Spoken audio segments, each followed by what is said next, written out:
जहां एक तरफ ईरान के राष्ट्रपति पाकिस्तान पहुंचे हैं और ये बहुत बड़ा जियोपॉलिटिकल बदलाव की तरह है, तो वहीं दूसरी तरफ सिप्री की एक रिपोर्ट ने हड़कंप मचा दिया है। जियोपॉलिटिक्स में बहुत कुछ चल रहा है, हमेशा की तरह जानने को मिलेगा बहुत कुछ। आइए जानते हैं इन खबरों को विस्तार से। एक बड़ी पुरानी कहावत है, कहते हैं उल्टे बांस बरेली को। क्या ऐसा ही कुछ पाकिस्तान के साथ हो रहा है? ईरान के राष्ट्रपति डॉक्टर इब्राहिम रईसी सोमवार को पड़ोसी पाकिस्तान के ऐतिहासिक दौरे पर पहुंच गए। ये किसी ईरानी राष्ट्रपति का 7 साल बाद पहला पाकिस्तान दौरा है। ईरानी राष्ट्रपति का इस्लामाबाद एयरपोर्ट पर रेड कारपेट वेलकम किया गया है। इस दौरान पाकिस्तान के कई मंत्री राष्ट्रपति रईसी का स्वागत करने के लिए पहुंचे थे। ईरानी राष्ट्रपति रईसी का ये दौरा ऐसे समय पे हो रहा है जब इजराइल और अमेरिका के साथ उनके देश के युद्ध जैसे हालात। पहले कहा जा रहा था कि इजराइल के साथ मिसाइल युद्ध के बाद ईरानी राष्ट्रपति ये दौरा रद्द कर सकते हैं, लेकिन रईसी अब पाकिस्तान पहुंच गए हैं। माना जा रहा है कि ईरानी राष्ट्रपति ने अमेरिका और इजराइल को संदेश देने के लिए ये दौरा शुरू किया है। इस बीच पाकिस्तान के ईरानी राष्ट्रपति के स्वागत करने पर अमेरिका भड़क उठा है।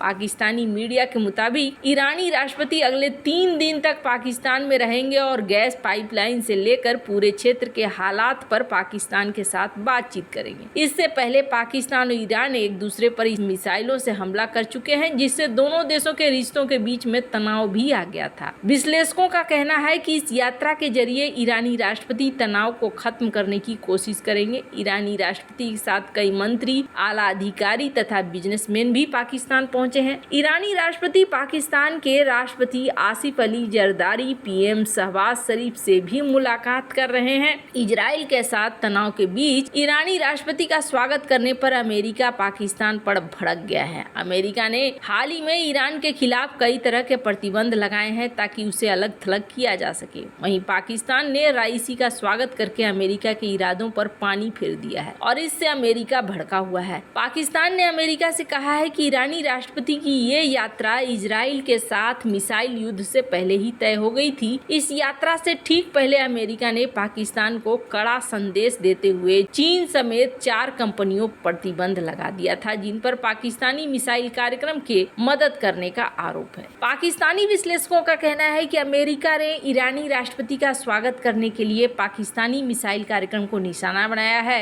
ये एक तरह से शहबाज शरीफ सरकार को अमेरिका का खुला संदेश है। हाल के दिनों में पाकिस्तान ने इरादा जाहिर किया था कि वो ईरान के साथ मिलकर अरबों डॉलर के गैस पाइपलाइन पर काम करने जा रहा है। इसके बाद अमेरिका ने पाकिस्तान सरकार को सख्त चेतावनी जारी की थी और कहा था कि अगर इस्लामाबाद की सरकार ऐसा करती है तो उसे कड़े प्रतिबंधों को झेलना होगा। इसके बाद भी पाकिस्तान गैस पाइपलाइन को बना रहा है। इससे पहले सऊदी अरब के दबाव की वजह से पाकिस्तान ईरान से दोस्ती से बचता था, लेकिन अब खुद प्रिंस मोहम्मद बिन सलमान तेहरान के साथ अच्छे रिश्ते बना रहे हैं, जिससे पाकिस्तान को मौका मिला है। इससे पहले चीन ने सऊदी अरब और ईरान के बीच दोस्ती कराई थी। आपको बता दें, चीजें ना यहाँ पर थोड़ी बदलती हुई नजर आ रही है। स्क्रीन पर एक आर्टिकल देखिए। इस आर्टिकल में ये कहा जा रहा है कि पाकिस्तान ने ईरानी राष्ट्रपति के सम्मान में इस्लामाबाद के रोड 11 का नामकरण कर दिया है ईरान एवेन्यू। अब इससे आप अंदाजा लगा सकते हैं कि ईरान के सम्मान में कितना ज्यादा आगे बढ़ रहा है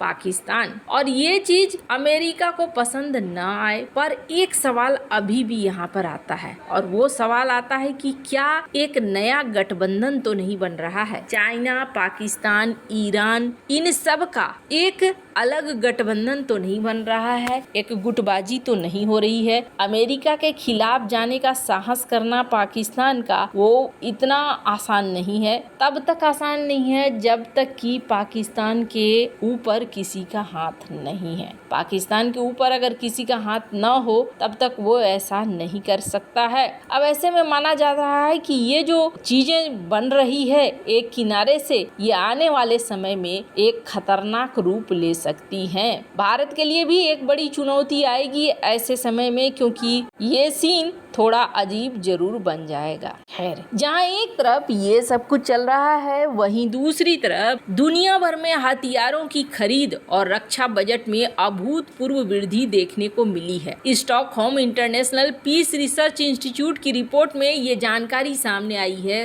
रिपोर्ट कहती है कि 2023 में वैश्विक सैन्य खर्च में एक दशक की सबसे तेज वृद्धि देखी गई और ये खर्च बीते साल 2.4 ट्रिलियन डॉलर की नई ऊंचाई पर पहुंच गया। सैन्य खर्च में ये वृद्धि दुनिया के कई हिस्सों में चल रहे युद्धों और बढ़ते भू राजनीतिक तनाव के कारण हुई है, जो दुनिया भर को प्रभावित कर रही है। सभी 5 भौगोलिक क्षेत्रों में 2009 के बाद सैन्य खर्च में इस तरह की तेजी देखने को मिल रही है। सिप्री के सीनियर शोधकर्ता का कहना है कि कुल सैन्य खर्च अब तक के उच्चतम स्तर पर है। 2009 के बाद पहली बार सभी 5 भौगोलिक क्षेत्रों में खर्च में वृद्धि देखने को मिली है। ये वैश्विक प्रवृत्ति दुनिया में शांति और सुरक्षा के बारे में बढ़ती चिंताओं को रेखांकित करती है, जिसमें किसी भी क्षेत्र में सुधार के संकेत नहीं दिख रहे हैं। यूरोप में खास तौर से यूक्रेन में चल रहे युद्ध ने यूक्रेन, रूस और अन्य यूरोपीय देशों के सैन्य खर्च में बढ़ोतरी की है। रूस का सैन्य बजट 24% बढ़कर 109 अरब डॉलर पहुंच गया है। यूक्रेन का सैन्य खर्च भी 51% बढ़कर 64.8 बिलियन डॉलर हो गया है। पश्चिम एशिया और एशिया में भी उल्लेखनीय वृद्धि देखने को मिली है। सुरक्षा चुनौतियों के कारण इजराइल ने अपने खर्च में 24% की वृद्धि की है, जबकि क्षेत्र में सबसे अधिक खर्च करने वाले सऊदी अरब ने अपना बजट 4.3% तक बढ़ाया है। एशिया में चीन के सैन्य निर्माण से उत्पन्न तनाव के कारण उनके पड़ोसियों में खर्च करने में वृद्धि देखने को मिली है। जापान और ताइवान दोनों ने अपने सैन्य बजट में 11% की वृद्धि की है। अमेरिका ने 916 बिलियन डॉलर खर्च के साथ सबसे बड़ा वैश्विक व्ययकर्ता बना हुआ है, जो पिछले साल की तुलना में 2.3% ज्यादा है। अमेरिका के बाद चीन ने सबसे ज्यादा अपनी सेना और हथियारों पर खर्च किए हैं। चीन ने लगातार 29वें साल अपना सैन्य खर्च बढ़ाया है। चीन ने इस साल सैन्य खर्च 6